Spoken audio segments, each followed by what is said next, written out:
Hi, this is Stewart Copeland, and you're watching your TV. It's tuned to Rock Cellar TV. Rock Cellar TV.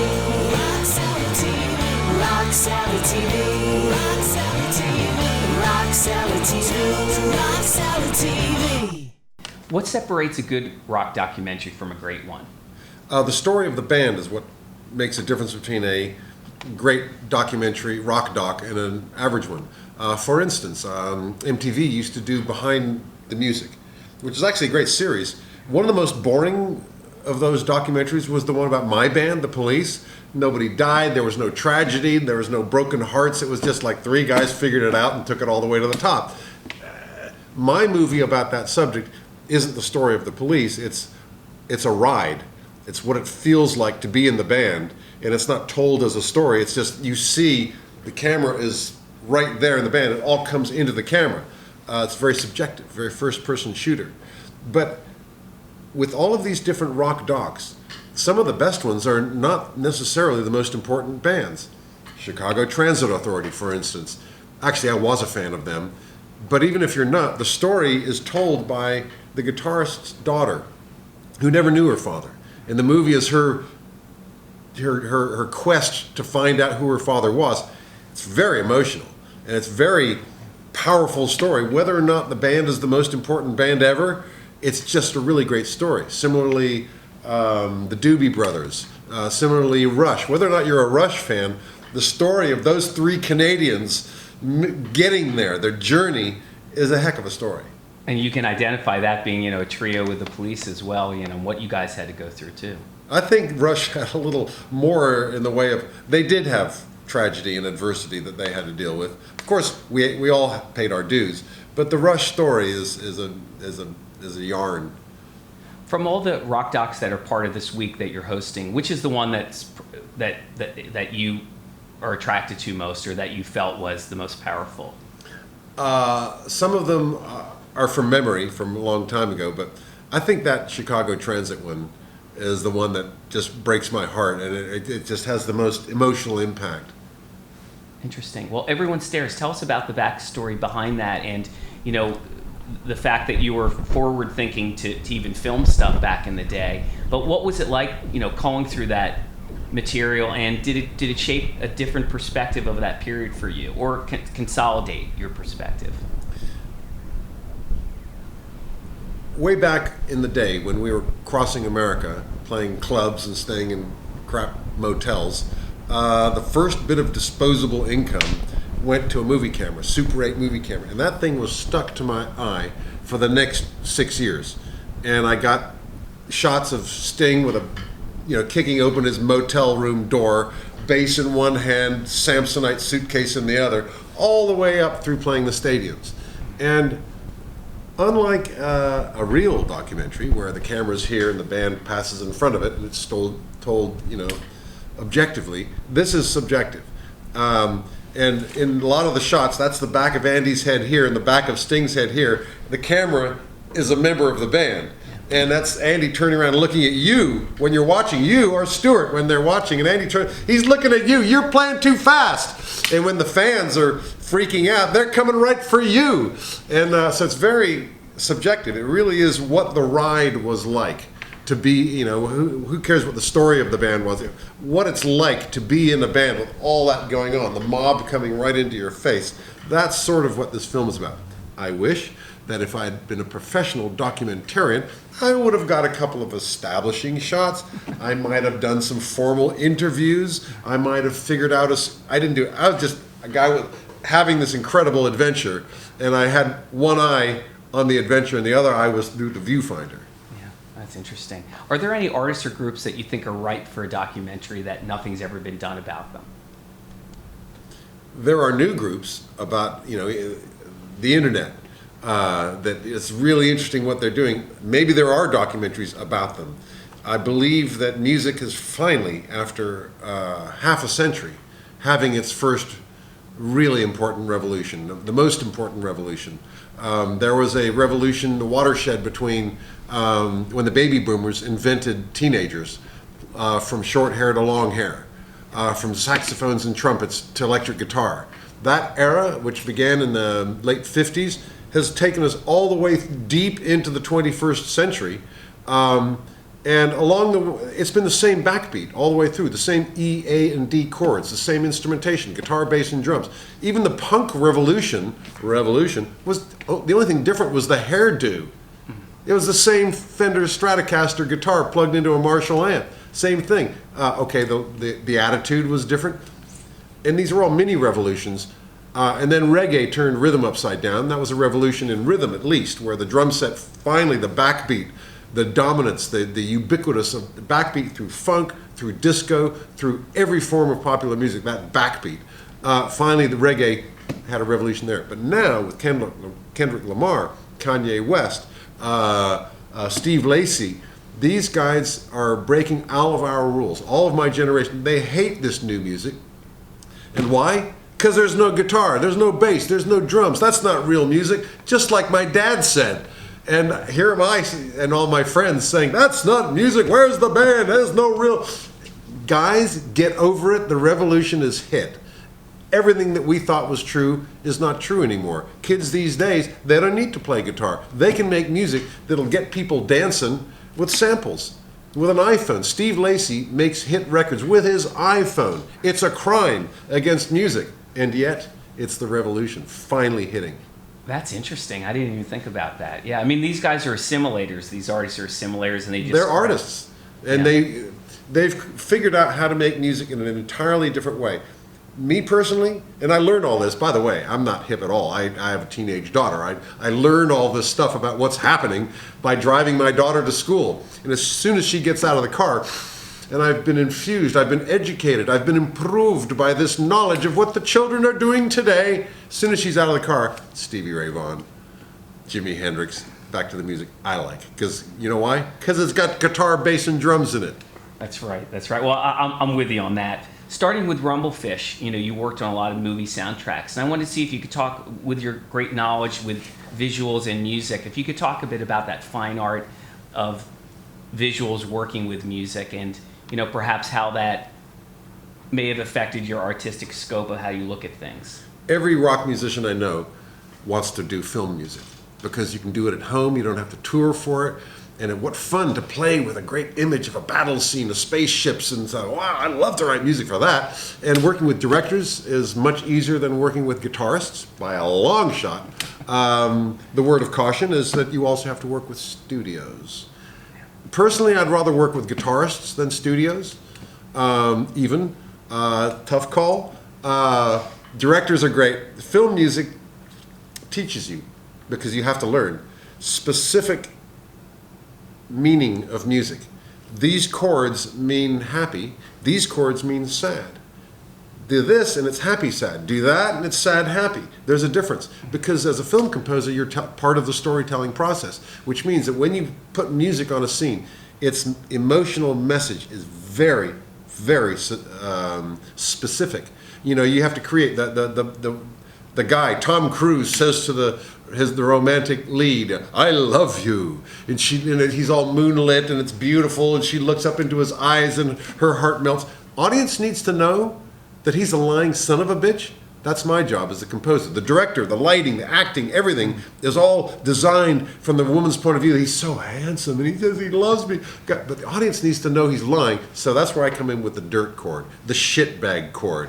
And these things are very specific, because maybe he's a shitbag, but we like him. We're on his side. He's comedic. He's kind of our hero, even though we know he's lying to this poor woman. So it has to be shitbag chord with a touch of whimsy.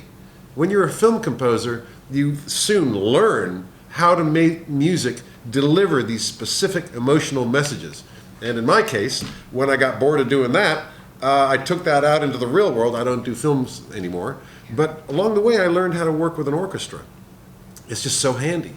And it just does so much for you. It's an instrument with a huge vocabulary. And by the way, a lot of fun to write for.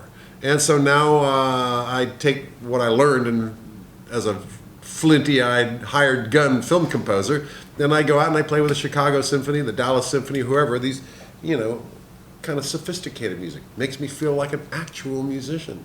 Oh, well, you're an actual musician. This is something, by the way, this is something that singers and drummers have as a bond, you know, the opposite ends of the jet.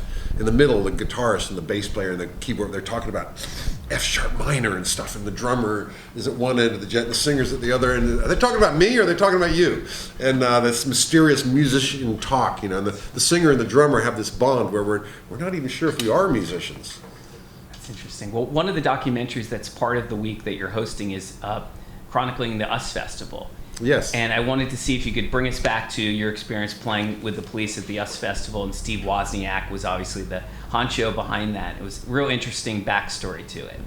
One of the best concerts ever was the US Festival, and because of backstage, except for one fly in the ointment, which is that when for any of your viewers who are in bands, when you make it to the top, try and avoid headlining the festival. Persuade some other sucker band to be the headliners, and you play second to last. And the reason is because all day you're back there with the B-52s, the Talking Heads, the Specials, and all these different bands, and you're all, you know, the Beat do their show. They come off stage, their dressing room lights up, party time. Their day's work is done. You know, B-52s rip it up. They play an incredible set. They come back. Freddie and the girls are ripping it up, party in the B-52s. Then Talking Heads go on, and they come up. Okay, now it's time for the headliner to go on, and we go, oh man, I am so ready to join our brothers and cousins, in the party backstage, which is rip roaring party. Okay, the headliner plays a show, come off stage. Everybody has gone home. The party backstage is over. If they had any sense at all, they are out of Dodge to beat the crowds. So the headliner comes off after a days of watching everybody else party. You come off, and it's a silent, empty tomb. And so I wish we could have persuaded the Beat to headline that day. So that was the experience for you at the US Festival? Well, we were stone cold sober watching all the other bands party because we, still had our work before us. But it was the show was amazing. I think I've heard it said 250,000 people. That does get your attention. Definitely. Well, one of the other great documentaries that's airing the week of that you're hosting is a documentary about the Who's Tommy. So I'm curious to see if you could recall. I have a feeling you probably saw The Who back in the day. Yeah. And I wanted to have you talk, being such a great drummer. Actually, I don't think I ever did see The Who. No, you never saw The Who? No, I never saw The Who. Really? Oh. Well, they were before me. Yeah. That generation was while I was in boarding school, so I didn't see anybody. I did see Jimi Hendrix. I did see the Cream. I didn't see the Stones. I saw the Stones years later, but I didn't see the Beatles. And I didn't see The Who.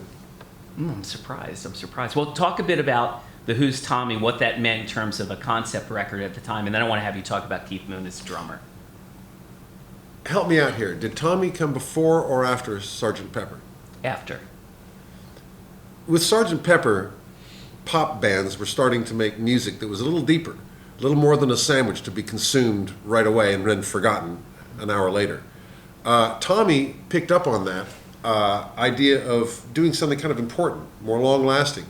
I've talked to a lot of these artists since then, and I remember myself, when we made our pop music, we were shooting from the hip.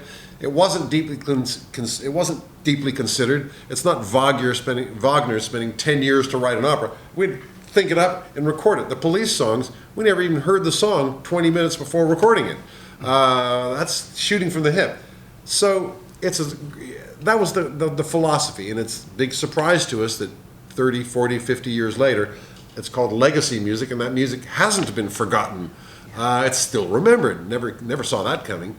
But a few artists, like The Who and like the Beatles at times, did make a conscious decision to do something more important, to do something more lasting, to dig a little deeper, to make the songs, these 10 songs, fit together and tell a story. And that's what Pete Townsend leapt beyond guitarist in a rock band to be something more substantial as an artist. And that's what Tommy was a foray into a deeper realm of more important music. You're such an unconventional drummer. There's no one that sounds like you. And Keith Moon, I feel similarly about. And I was curious, what's your take on Keith Moon as a drummer? What made him so special? Keith Moon was all about excitement. Somewhat of a disaster. Personally, I didn't want to be him. I wanted to be Mitch Mitchell. who had just the chops all landed. Every hit its mark. Whereas Keith, bless his heart, there was an energy that comes off him. But for a drummer, specifically listening to that, oh, that's a great drum. Oh, that one, he missed that one. Oh, he missed. Ooh, ouch. Ooh, ouch. Oh, great. And never mind what a drummer's looking for to chops to steal. They were mostly falling down the stairs with his drums. But the energy that he had, the way he kicked the Who forward, that's big, and that's very important. My personal taste was stuff I could steal. Oh, is that true? And who were you stealing from mainly? Oh, Mitch Mitchell, Ginger Baker, John Densmore. Those were the people who were up there when I was 16. Interesting. Well, you mentioned John Densmore, and that's another documentary I want to ask you about. The Doors' Mr. Mojo Rising, which is the story of the band's last record with Jim, L.A. Woman. Talk a bit about the Doors, and obviously later on you were John Densmore with the Doors. I came close to actually being a Door when I got a call from Ray Manzarek saying, "Come on, let's play some Doors songs with Robbie." My first question was, "Where's John?" And was told that no, John's got tinnitus. He's not into drums anymore. Well, since then, John Densmore and I have become good buddies, and there was a little bit more to it than that. It didn't last long because I am no John Densmore. Even if I had his technique, I'm just a different kind of musician. What John Densmore and the Doors were all about was trance and that mesmerizing quality of the music while Jim Morrison did his poetry. And so that's what Densmore is really good at. Me, I'm kind of more of a frenzy guy. I'm not real good at holding that pocket for 20 minutes. My mind wanders. I'm going to throw some stuff in there. I'm going to fall off the edge. And while playing these Doors songs, it's supposed to just hold. I'm not very good at holding. I kind of bust out. But I kind of couldn't resist breaking on through to the other side. But to be surrounded by that energy with Ray and Robbie. The first rehearsal. Oh, I can't believe but I knew every chop. I didn't have to learn anything because without even thinking about it, I knew all Densmore's licks and what he did exactly. Funny story for you with the Beatles. Similar thing. One day I get an incoming call from Sir George Martin, who is going to do a concert at the Hollywood Bowl with the LA Philharmonic. And he's doing all the orchestral work that he did with the Beatles. Great concert, great idea. Eleanor Rigby and all the beautiful string things that he did. Calling me, what was he thinking? But the mission was to go and be Ringo Starr. And I had to learn Beatles songs. A couple things. First of all, I said I'm going to play a Ringo Starr drum set, which means one tom-tom and one. Wow, drums are really fun without all those other drums in the way. Lesson one. But the other thing was that I got the set list. We're going to play this, and I put on the first song, I Want to Hold Your, whatever it was. And, play. And I played the song down perfectly. Now, I wasn't a big Beatles fan. I don't know any of the lyrics to their songs, but I can sing you every Ringo Starr drum fill. And I didn't have to think about it. I didn't have to study it. It's there. It's almost in your DNA. Similarly with the Doors songs, you just know them. I had never thought about knowing them, but as soon as you hear that riff, I kind of knows what goes with that, and I just know that this time it's going to go to there, and there was nothing to learn. Yeah, that's very interesting. I didn't know that. It's muscle memory is a very strange thing. Yeah. Well, you mentioned Rush earlier, and they're also profiled in the Classic Rock Week with the documentaries that you're hosting, and I understand you had a run-in with Rush or something like that through the years? We never had a run-in with Rush. This is a common misconception. Okay. But when we were busting out, we were flying a flag of convenience. In fact, truly, we were carpetbaggers. And like anyone who is not really what they pretend to be, they pretend even harder. So we were more hostile to everything that had gone before, such as prog. Now, Rush were the epitome of prog. That they had a lot of notes. Their music was complex and everything. So they still had long hair, which meant that just, who cares? They're the enemy. And without even then, Subsequently, they became some of my best friends. Neil Peart is one of my closest chuckle buddies, you know. Neptune himself sitting upon his mighty throne in his man cave surrounded by Maseratis and DeLoreans, you know, his cars and his motorcycle. He's just, you know, the three of them, well, the Canadians, so it goes without saying, they're three of the best guys on the planet. And they have paid their dues. We'll take it. We're almost done. They've actually become really close friends. And who care? And you know how Canadian they are? They don't care what noises we made back in the day. They're over it. It's funny. Another unconventional drummer is Neil Peart. And obviously, even if you're not a fan of that music, you certainly can He's certainly got recognize- those chops. Yeah. And he has something that all the rest of us drummers covet, which is that when he does a drum fill, the entire arena does it with him. Yeah. That's really cool. And he told me the secret of that, which I'll never achieve that. I'll never have that joy. He says, here's how you do that. It's real simple. Play the drum fill the same way every time. So the fans know it. And when they know when it's coming up, and when he goes, they're there. They know, and he's not going to let them down. He's going to do it the way they expect it. And I wish I had that discipline. Well, my last question is about the Police. I had a chance, speaking of the Hollywood Bowl, to see you guys at the Hollywood Bowl 30, maybe 35 years since I last saw you guys. Last saw you guys at the Tower in Philadelphia, the Right, I remember that. tour, which is I remember awesome. the T-shirt of that gig. I remember the T-shirt because it was the promoter that wasn't promoting the show. I think. Yeah. I think was it Midnight Sun or was it? Yeah, that rings a bell. It might have been Midnight. Funny Sun. thing, the radio station that you visit, the concert promoter, you get T-shirt. Your suitcase fills up with T-shirts. Some of them fit better than others, and the logo is a little. That's the one that you end up wearing, and that one was one of the ones that fit good, and and so it's on a lot of different shots. You know, there's photographs of each of us. Like for instance, Sting had a Beat or an XTC T-shirt.